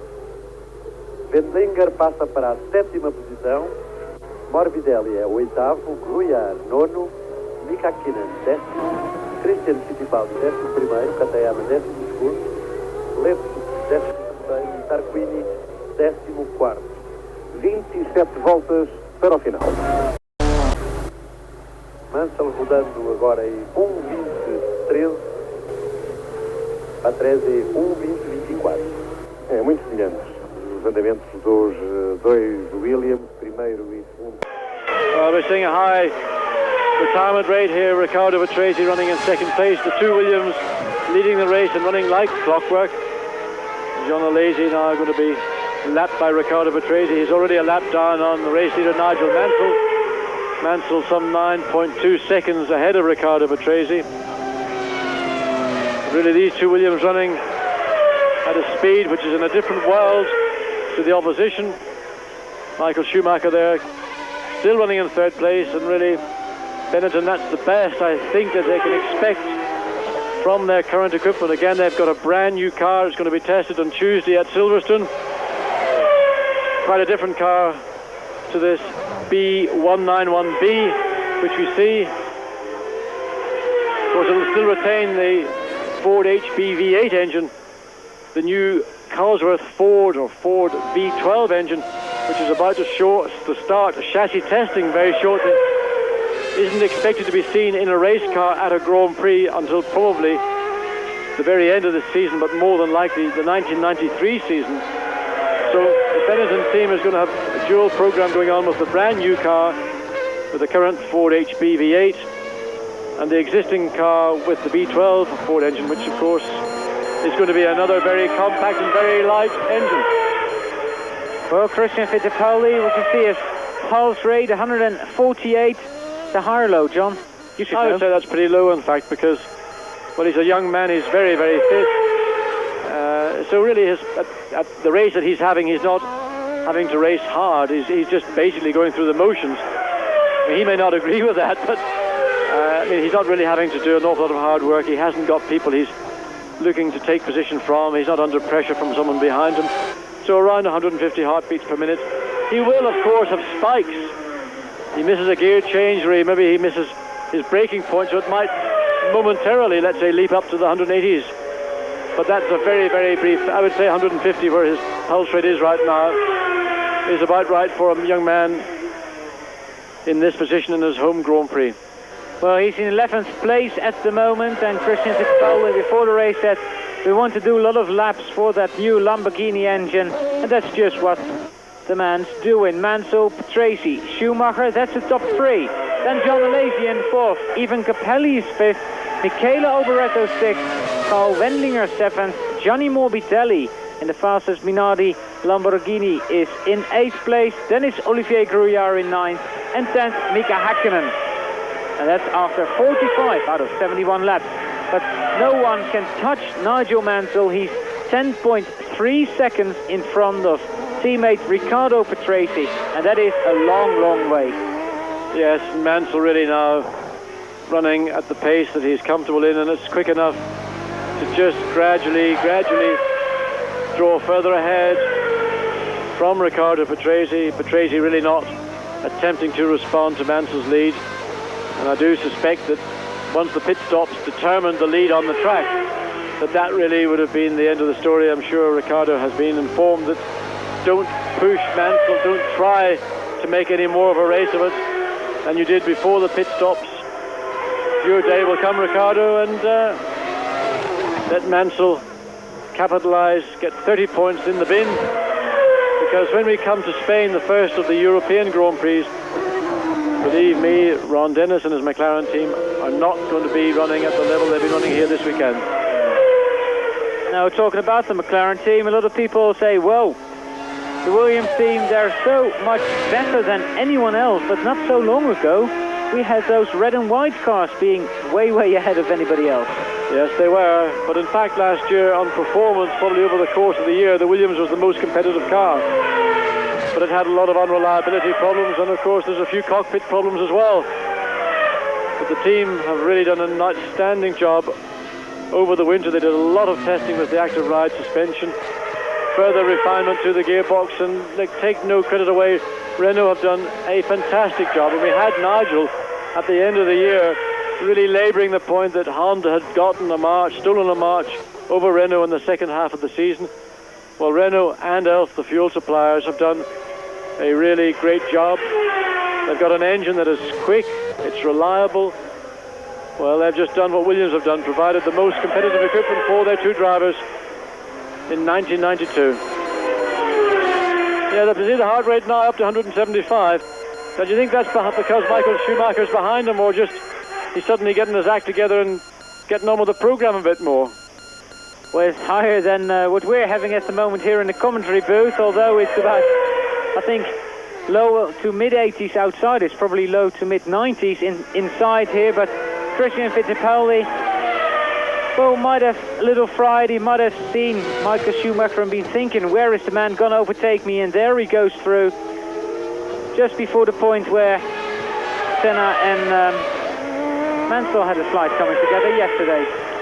Well, Christian had to move over.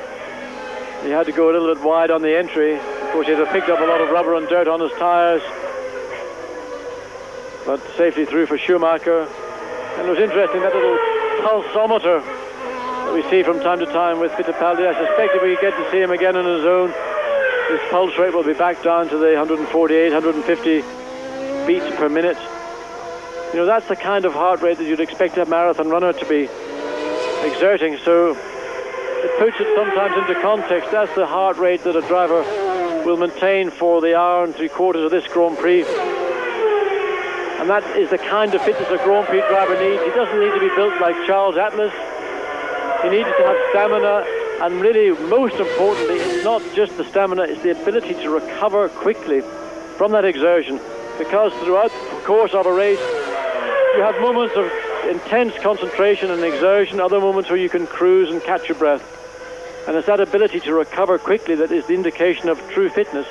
And in my opinion, the fittest man in a Grand Prix car is Ayrton Senna, and really his level of fitness is equal to that of any Olympic athlete. A remarkable athlete in himself. Well, we're on our 50th lap out of 71. It's Nigel Mansell who leads, Riccardo Patrese who's second, then Michael Schumacher, John Alesi is fourth, Ivan Capelli up to fifth place. First points finisher would be for Capelli, and Michele Alboreto in sixth place. And of course, first point finish for Capelli in a Ferrari, that is. Carl Wendlinger still seventh in front of Gianni Morbidelli, who's eighth, and Olivier Grouillard, who's ninth. Well, Ferrari will be keeping everything crossed for Capelli and John Alesi. This revised 1991 engine, they've finally pitched the 92 engine for the time being, and going back to the old engine, which was somewhat more reliable. Just looking at Alesi's right front, there looks like a little bit of graining or possibly blistering in that right front tire, and that could be something caused by... That doesn't look quite so bad in that shot, just depending how the light fell on the tires. But when you put fresh tires on, the temptation is to go out and stand on them, take full advantage. These Goodyear race tires have got quite a depth of tread, the rubber, not the actual tread on the tire, but the depth of rubber on the surface of the tire is quite deep, and you have to treat it carefully in the early laps when the tire is fresh, not to put too much heat into it. That can cause the tire to blister, and of course then the subsequent drop off in performance. But Nigel Mansell, and really the in-car camera lies, because Mansell's having a lot more work than we see here. I mean, it looks really very easy indeed. What you're not feeling at home, of course, are the physical loads, the G-forces that are on his body, particularly on his neck. You see him dipping his head into the corner as he turns in there. That just helps alleviate some of the loads. Even in the low speed corners, those loads are tiring. You're getting up to 4.5 G applied laterally every lap for something like an hour and a half. And that's why racing drivers got necks on them like Mike Tyson. Well, what we're not seeing, but we see here on the monitor, is that Michele Alboreto is closing the gap with Ivan Capelli. It's now 1.7 seconds and closing. Could have a fight there. We see it. Both drivers one lap behind. Ivan Capelli in fifth place and Michele Alboreto in sixth. John Alesi is fourth, and here we see the places 7 to 12. And there we see Nigel Mansell now within about 5 seconds of third place man Michael Schumacher. Well, we've seen dominance like this in the 80s, first from McLaren, then from Williams, then again from McLaren, really since end of 85, 86, 87. Williams with their Honda V6 turbos were the team to beat. But other than that, it's been a McLaren wipeout, and well, clock's going back, and it's now the turn of Williams with their V10 Renault engine, who were the dominant team in 1992. You're watching Eurosport Live, the Brazilian Grand Prix from Interlagos. We'll be back. Continua a ser o alemão Michael Schumacher no seu Benetton Ford. Dentro de algumas voltas mais teremos Nigel Mansell muito próximo de Schumacher, e certamente irá... Já está, ali está, foi mais rápido do que nós pensávamos. Depois os Ferraris de Alesi e Ivan Capelli, portanto o quarto e quinto classificados. Mansell mais rápido que Patrese. Mansell espreita agora o sítio onde poderá dobrar Schumacher, e apenas ficarão os dois pilotos da Williams na mesma volta.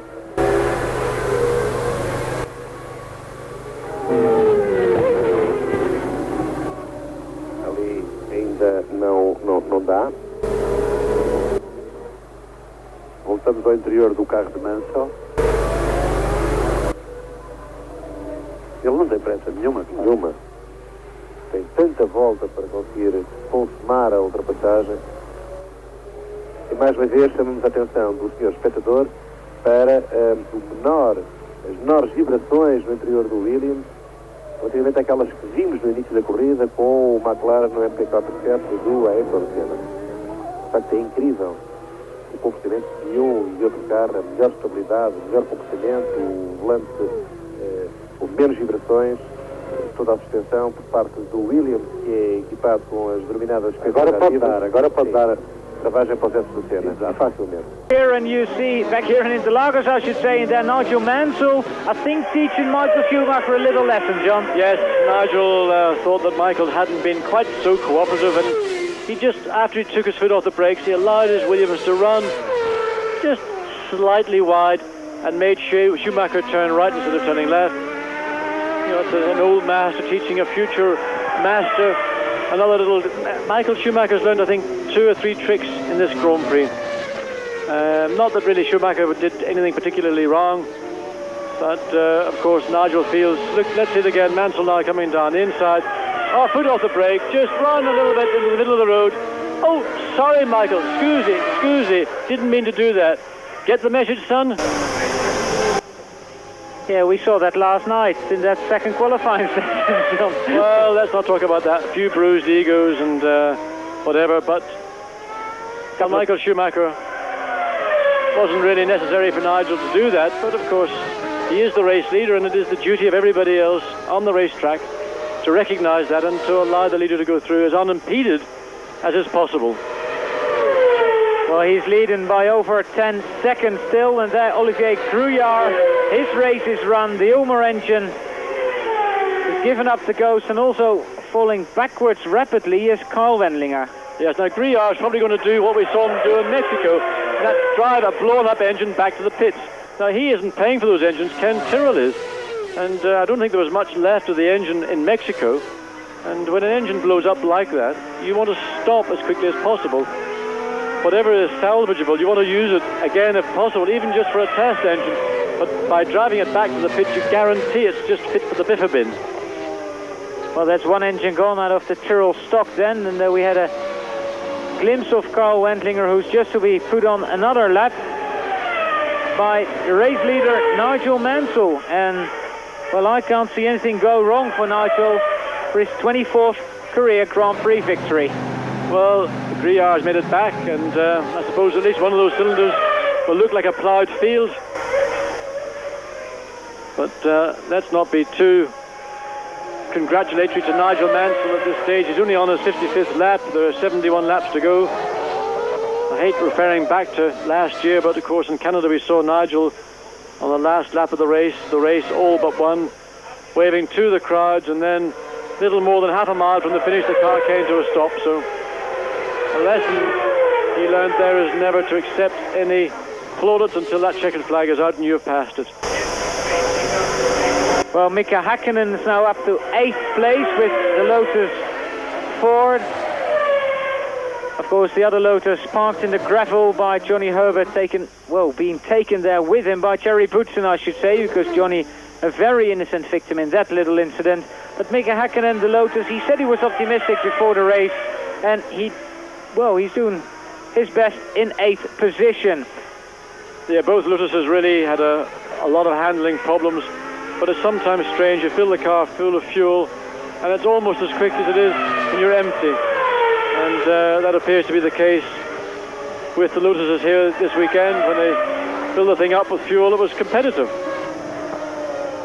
Whether that's just a factor of the tyres or whether it's maybe giving the car more consistent aerodynamic properties, well, that's for the team to figure out. But of course, they're hoping this is going to be the last race for the somewhat vintage chassis that Lotus have been using. And they've got a new car, a new Chris Murphy design car, which we anticipate to see in Spain, a car that will also be down to the weight limit. And progress that Lotus have been making since 91. If you're a schoolmaster, you could put at the bottom of the test sheet, promises or promising future. Well, 56 laps completed. It's Nigel Mansell leading Riccardo Patrese by 14.7 seconds now. Then it's Michael Schumacher, 1 lap behind. Jean Alesi in 4th. 5th, Ivan Capelli. 6th, Michele Alboreto.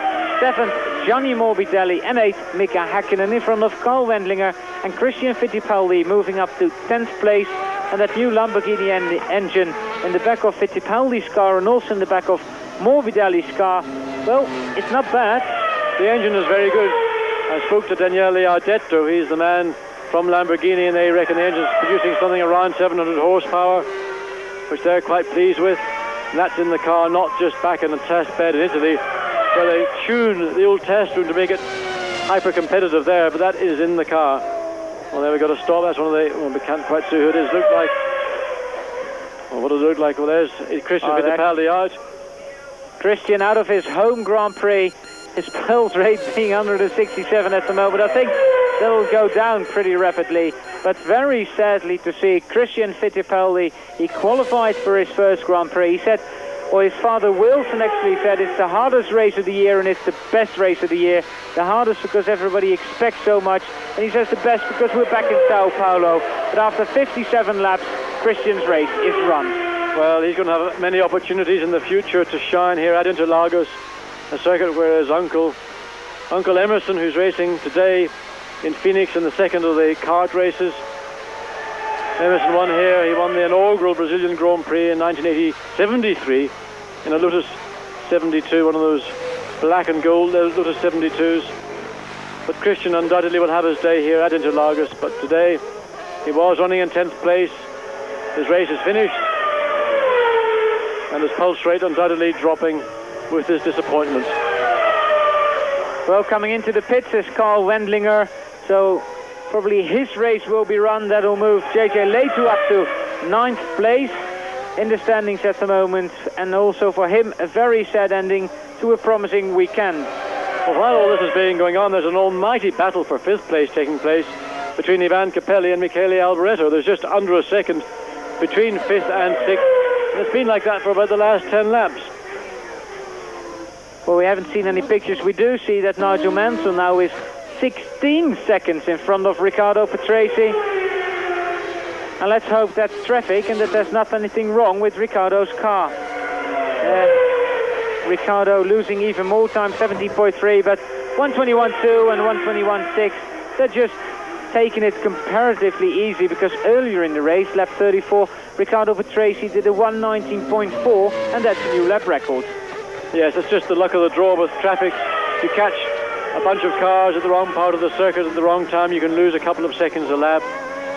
And if Mansell's getting all the brakes in traffic, he doesn't have to lap any faster, he just relies upon those brakes. Patrese now 17 seconds. Well, that was the kind of gap we saw in Mexico. It was a bit more in South Africa, just reinforcing that Mansell is undoubtedly the man of 92. His approach to the season has been so positive. He's looked utterly confident every time you've seen him in the car. The only hiccup we've really seen was a brief excursion into the gravel in South Africa, and then that somewhat embarrassing situation between Ayrton Senna and Nigel Mansell in the closing moments of Saturday's qualifying. And really both drivers, I think, came away with egg on their face. In fact, they both chose not to discuss it at all. They felt that by discussing it would open more doors, more avenues to question. But here is the battle of the race right now. Michele Alboreto in 6th, chasing Ivan Capelli in 5th, and that is the gap you see just under a second. Well, another man who's going slow at the moment is Mika Häkkinen. He did a lap of 1 minute and 40 seconds, and that is very slow. Though we see Häkkinen still in 8th place, but there's a car coming into the pits now. Yes, Gabriele Tarquini getting into the pits, but Mika Häkkinen, well, not a very happy man if you're doing 140s when the leaders are doing 120s. Then there is definitely something wrong. Ivan Capelli, his best showing to date so far in the Ferrari. And let's hope he gets on for a point finish. And also the footwork of Michele Alboreto. Alboreto, a Grand Prix veteran, we can say, for his second year with the footwork team. And, well, he's in the points. Yes, the white flag we saw waved, that was for Mika Häkkinen, that slow car running in the high 30s, that was a 38, so I think he's probably lost about 4 or 5 gears. Both Capelli and of course Michele Alboreto getting through cleanly. Alboreto tossing off one of those rip-offs, those tear-offs. Now that's what got into the radiator of Martin Brundle's car in Mexico, but ultimately, in fact, the reason for Brundle's retirement in Mexico was a broken water pump. But when the car came in, they didn't see the water pump, they saw the radiator filled with one of those rip-offs. Drivers sometimes use 2 or 3 in a Grand Prix. They do get scattered around the track, and they can get into the radiator, the box the radiator's in. But Ivan Capelli fighting to retain his 5th place. There have been a number of rumours around the pits over the last couple of days regarding Capelli and Ferrari. Some say that Alain Prost may return to Ferrari. Others are saying that Nelson Piquet may be co-opted into the Ferrari team. Whatever the situation is, it is not clear, but undoubtedly Ivan Capelli wants a finish in the points. If he can finish 5th, he will be just behind his teammate John O'Leary, and that might help consolidate what could be a shaky position for Ivan Capelli. Capelli, who started his Grand Prix career, of course, with the Leighton House team after he won the Formula 3000 championship for Leighton House. He's done 80 Grand Prix so far, and his best finish was a 2nd place in Portugal in 1988. Well, Michele Alboreto is getting closer and closer to Ivan Capelli. You can see a driver when he feels him, when he gets the scent, his head's coming forward. Michele Alboreto's head is now forward. He senses that he can actually do something with Ivan Capelli. Capelli really just consolidating as best he can. Michele, of course, in Formula One for almost 10 years now. Well, since 1981 he made his debut in Imola for the Tyrrell team. He had his first victory, I remember a victory in Las Vegas, the last Grand Prix of 1982. And now back with Michael Schumacher. Schumacher doing yet again a truly outstanding drive and looking to getting his 2nd podium finish in his career. Well, we saw him getting out of the car in Mexico fresh as a daisy. Another young driver, fit. Well, and he's gaining on Riccardo Patrese at the moment, who's in the 122s. Well, there's not really a problem. There's 10 laps to go. So Michael Schumacher, who should really gain over 6-7 seconds a lap, and I don't think that's going to be possible unless Riccardo Patrese, of course, is having a problem. But well, that's got to be like a terminal problem. Alan, I think you're just wishing and hoping. He's got no chance at all. Well, Mansell leads, Patrese 2nd, Schumacher 3rd, Alesi 4th, and Ivan Capelli in 5th place in front of Michele Alboreto. We'll be back after the break. Aos pilotos mais atrasados, talvez seja momento em que ele tem que se concentrar pouco mais, porque fazer uma corrida assim não é muito motivador. E obriga a alguma concentração. Exatamente. E Adriano é de facto mais recorde a colecionar para a equipa Williams ter dobrado no Grande Prémio toda a gente. É de facto a confirmação da superioridade total por parte destes carros da equipa anglo-francesa, que domina em todas as frentes. E reparem na velocidade, no equilíbrio da câmara colocada a bordo. Não há ali vibrações especiais, não há movimentos anormais, tudo passa de um modo muito natural. Adriano, em relação a este homem, o Nigel Mansell, está de facto muito diferente do ano passado. Não só no seu aspecto físico, que ele está mais magro, como também no próprio relacionamento com os jornalistas, com os representantes da comunicação social. O Nigel Mansell, enfim, por vezes fala mais com o coração,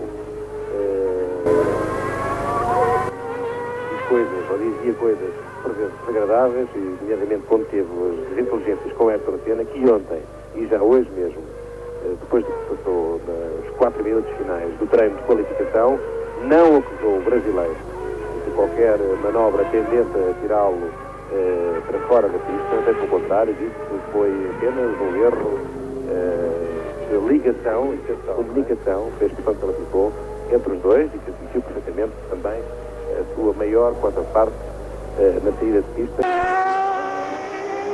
Welcome back live here at Interlagos, where we're watching the 3rd Grand Prix of the year, and you're watching the leader by 20.9 seconds, Nigel Mansell, I think, on his way to his third Grand Prix victory of the 1992 season. And of course a clear lead in the championship over teammate Riccardo Patrese, and then the Williams team having an even bigger lead in the Constructors' Championship. Well, Nigel Mansell sitting back now, only a few laps of this race left. And of course the time in a race when every driver thinks he feels something, smells something, hears something. But of course the imagination, can run wild. But really it's only something very cruel that could deprive Williams and Mansell of another victory here in 1992. And we're just thinking really the principal opposition to Williams this year has automatically got to come from McLaren.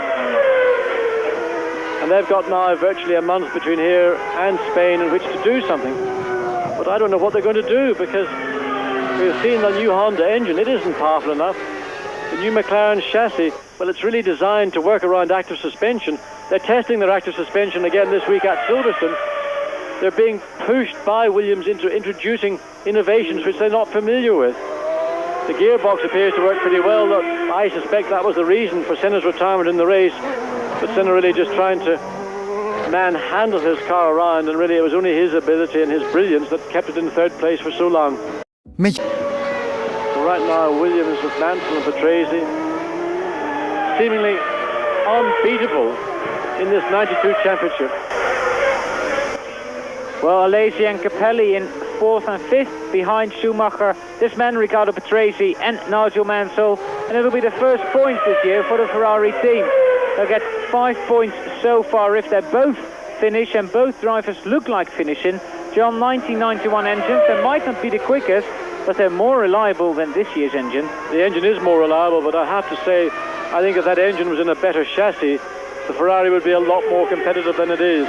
The team is having to make a lot of compromises with the chassis. They're having to try to keep the car, maintain as constant an attitude to the ground as is possible, and of course that creates other compromises. But the revised 91 engine in the Ferrari appearing to be, well, let's say reliable, because it couldn't be any less reliable than what we had so far this year from Ferrari. But Ferrari has taken enormous knocks. The Italian press tore the team apart in Mexico. They're like a pack of hounds after a fox, and there wasn't very much left of Ferrari by the time the press finished with them on Saturday morning. But really Ferrari very important to Formula One, and they need at least some encouragement, and this kind of performance, undoubtedly they will get those rewards. But there's the man who's dominating the championship so far. That's the car, and his V10 Renault engine, pneumatic valves, and Delph of course providing the fuel. Well, there we see the top 6. Mansell 23 seconds in front of teammate Riccardo Patrese, and all the rest 1 lap behind.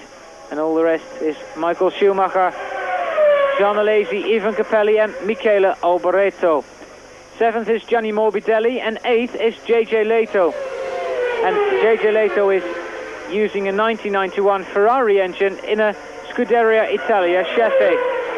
Well, I think that's probably been part of the reason why Ferrari have actually gone back to those 91 engines. Nigel Mansell again just almost serenely on his way on the 67th lap. Mansell in contact with the pits. Very easy today. Once those pit stops, the tyres really, he had everything absolutely under control. And other than that little faux pas we saw on Saturday afternoon, and it really just illustrated how easy it is, how things can go wrong so dramatically. So when you are the quickest driver, when you've got the best car, when you're winning all the Grand Prix, you are still vulnerable, and silly little incidents like that in qualifying can just alter the whole perspective of the season. There, Christian Fittipaldi doing interviews with Brazilian TV and other journalists, wanting to know how his first home Grand Prix was, and I think your first home Grand Prix is always a very special one, John. Yes, Christian he tried to get back for a nice, quiet 10 days or so before the Grand Prix. As soon as he was back, sponsors wanted him, the media wanted him, and it's bewildering, particularly as a young man. He is only 21, He's got all the benefit of a father who was a Grand Prix driver, but nonetheless the responsibilities today of a Grand Prix driver is such that you do not have privacy. You cannot just run away and hide for those 10 days, and Christian, I think, will be really quite happy that this Grand Prix is over. He can now concentrate on being a Grand Prix driver and not being a media superstar. I mean, there's TV commercials with Christian running all over the weekends here in Sao Paulo. We're looking at the leader of the race, and that's still Nigel Mansell. He hasn't led this race from start to finish, we must say. The lead being taken by Riccardo Patrese until the tyre stops, and they came on lap 25 and 29 for the Williams team, when Nigel Mansell decided to make a fairly late pit stop, but it all worked for him, and I can't see anything go wrong, although John will probably not agree with this. And the yellow flag we see has been there for a very long time, and I suspect it's Eric Comas who parked his car actually on the pit wall. We haven't seen that. Yes, Comas' car was parked on the pit wall, and really nobody will want to go out and try and drag it in. It's the quickest part of the circuit up past the start-finish line, so there'll be a stationary yellow flag sitting probably in the cockpit of the car, but also at the station before the car there'll be a stationary flag just to warn drivers that that car is still there. And of course it then makes it difficult. No one is allowed to overtake in that area where the yellow flag is displayed, and that of course is one of the favourite overtaking parts of the circuit. You're not allowed to overtake until you can see a stationary green flag. Mansell on his 69th lap out of 71, so nearly home. Well, and that's the relaxed atmosphere in the Williams team. Yes, a few fairly happy-looking campers there now. They know there's no more pit stops scheduled. Of course, I mean, a puncture is always possible. You drive over some debris, bits of bodywork. Things do end up on racetrack. It's an oil flag, in fact, being held out. Someone's engine has pitched. I mean, you saw a car coming into the pits just the lap prior to this. Somebody's launched an engine. That oil flag out to warn the remaining drivers that there is liquid, probably oil and water on the track.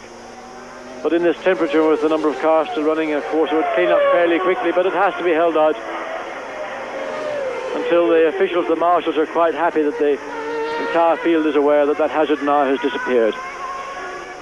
Nigel Mansell, we saw him in South Africa taking the fastest lap, sort of very near the end of that Grand Prix in Mexico. It was Gerhard Berger who had fastest lap, and now it's Riccardo Patrese. Well, Mansell running in the 1 minute 23 second bracket, Riccardo Patrese in the 1 minute 24 second bracket, and they're just going through the functions of the closing laps of this race.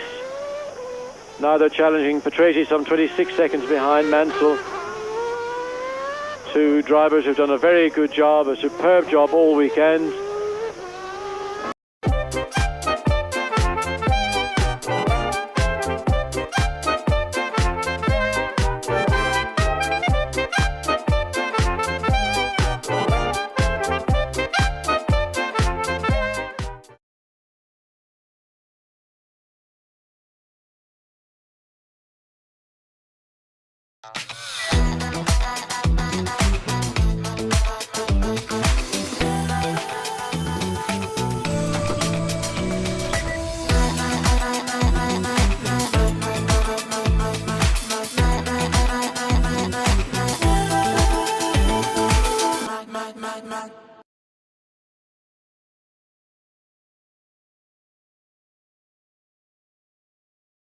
And all they want to do now is just get onto the podium, get their bottles of bubbly, give it a shake. Probably have Michael Schumacher once again shower them as he did in Mexico. And then we'll wait until the interviews after the presentations and hear from Nigel Mansell, Riccardo Patrese and Michael Schumacher how difficult, or in the case of the two Williams drivers, ultimately how easy this race was. Undoubtedly Nigel will tell us it was a hard race and really he had a few problems. But when you win by such a large margin, I have to say, your tongue must be well and truly planted in your cheek when you say that. Nigel on his very last lap, his 71st lap of this Grand Prix. probably taking things very easy now, just wanting to get to that finish, and his 24th Grand Prix victory in 168 Grand Prix, and he left 30 points in the bag, 30 points, and that is 26 more than Ayrton Senna. Well, and what a lovely way to go to Europe. But remember, we saw a situation, a parallel situation to this last year. It was Ayrton Senna was the man with all the points in the bag. An emotional victory here in Brazil for Senna. He achieved that victory under very difficult circumstances because he had lost gears, but he got a victory in Brazil, a victory he'd so dearly wished. And it was only in Monaco where Nigel Mansell got his first points of the championship. He finished second to Ayrton Senna. But then in the European season, things came alive. Mansell and the Williams team really began to win races. Senna and the Honda team had problems. They ran out of fuel in 2 races. And by the mid-European season, we had a real championship battle on our hands. And I hope that situation we see again this year. But McLaren and Honda are going to have to work very hard indeed, because it isn't going to be given to them on a plate. Well, there's a checkered flag for Nigel Mansell. As in 1989, he wins the Brazilian Grand Prix. He won then, of course, on his debut for Ferrari in Rio de Janeiro. But win number 24 is there for Nigel Mansell. 30 points are in the bag for him towards this World Championship he wants so badly. Riccardo Patrese, we're waiting for him to come in. The third double in 3 races for the Williams team. There is Riccardo Patrese. He is second in the championship with 18 points. And Williams Renault has a staggering 48 points in the Constructors' Championship. Great performance. But just looking back to Nigel's comments, which he made this morning after his accident yesterday, he slept fitfully. He feels a bit bruised. I bet you he doesn't feel fitful or bruised right now. But undoubtedly we will hear that he had a hard race. But there's a very, very happy man indeed. And a totally deserved victory. He has worked many, many years to achieve the level of dominance. Williams have done exactly the same thing. Mansell with his Union Jack and the Brazilian flag. Well, relieved, pleased. He'll go back to Florida, get his old golf clubs out, undoubtedly have a couple of rounds, then back over to Europe, and the Williams team will pick up where they've left off. Undoubtedly a lot of testing. Barcelona, the first of the European Grand Prix. They cannot afford to lay back on this cushion they've got, because people like Benetton, McLaren and Ferrari will respond. It's only natural. We've seen it happen in the past. But let the man enjoy his accolades. He deserves them. After yesterday's little incident, everybody had tremendous worries about Mansell. Was he injured? Could he take part? Was it his race car? Was his race car repairable? Well, the Williams team have done a magnificent job in repairing that car. There'll be a lot of people back in Didcot in the Williams factory. Undoubtedly they'll be popping their corks as Mansell does this parade lap. And everybody in the Williams team, from the people that come in the morning and sweep up all the shavings from the lathe, from the people that are making the parts of the car that sometimes don't seem to be so crucial, so vital, the entire team, they will savor that victory. Dan Katayama, 9e plaats. En op een 10e plaats de Lotus van Häkkinen.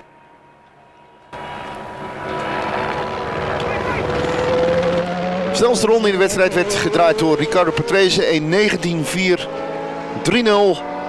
Wat dat betreft ook weer een teken dat Patrese er alles aan gedaan heeft, maar gewoon niet bij deze man kon komen. Nigel Mansell op weg nu naar de pits en naar het Parc Fermé. Daar wordt de Williams dan nog weer gekeurd door de technische mensen van FISA.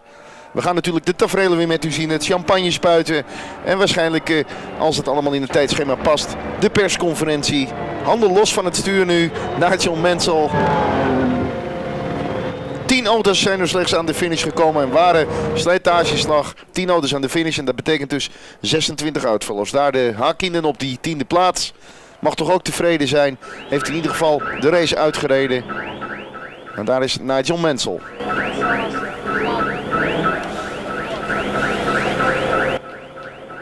Hoogtijdagen voor de Britse autosport natuurlijk dit.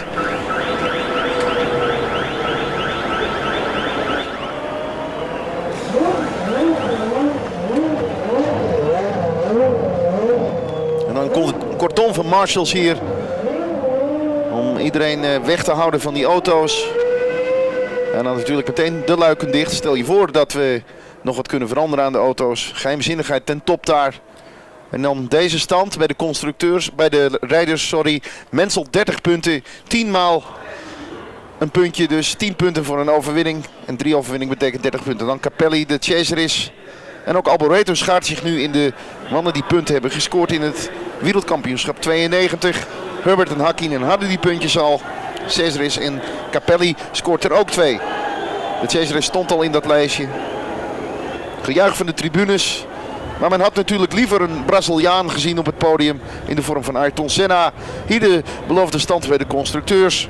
Wat een enorme voorsprong en het is Benetton Ford wat McLaren van die tweede plaats verdringt. Benetton Ford dus als tweede renstaal nu. En ook hier dat ene puntje voor Footwork Mugen Honda. Heel belangrijk, dat puntje, dat enige puntje. Eigenlijk de beste prestatie dachten we zo die Footwork de laatste jaren geleverd heeft. Dit ene puntje. De fotografen staan daar op een podium wat bijna op instorten staat, als ik het zo zie. Daar natuurlijk de Italianen op. En de Italianen die waarschijnlijk toch goede berichten zullen gaan schrijven over de Capelli en Alesi. En dan zijn we in afwachting natuurlijk van de beelden vanaf het eerder podium waar de bokalen zullen worden uitgereikt. In afwachting zijn we dan weer van die jonge Schumacher. Wat gaat hij nu weer doen met de champagne?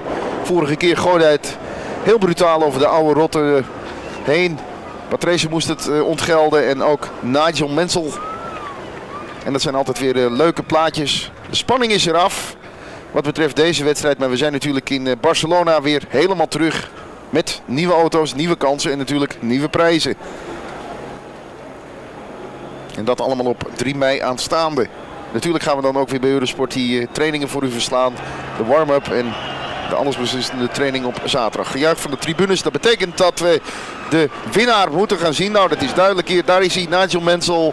In het gele pak wederom Michael Schumacher. Nigel Mansell aan de linkerkant Riccardo Patrese. En aan de rechterkant Michael Schumacher.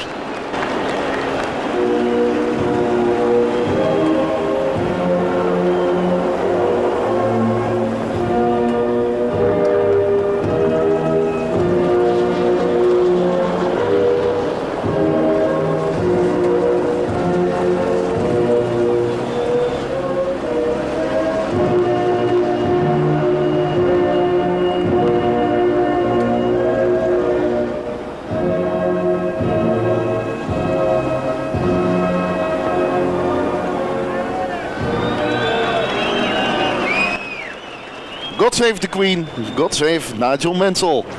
Zo willen de Engelse racefans het natuurlijk graag zien. Applaus dus voor Nigel Mansell.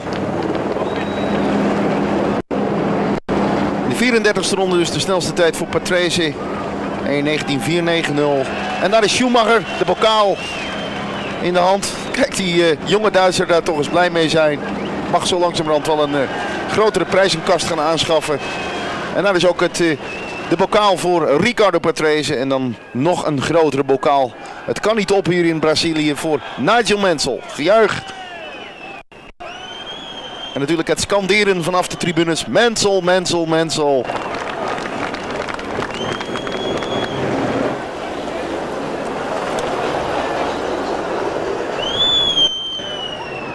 En dan de 3 op die eerste plek. Misschien de plek waar ooit Schumacher echt komt. Bokalen worden aangedragen, overladen werkelijk met geschenken.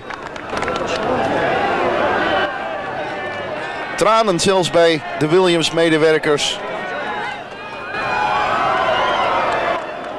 Nou, en dan komt het weer, de bekende champagne douche.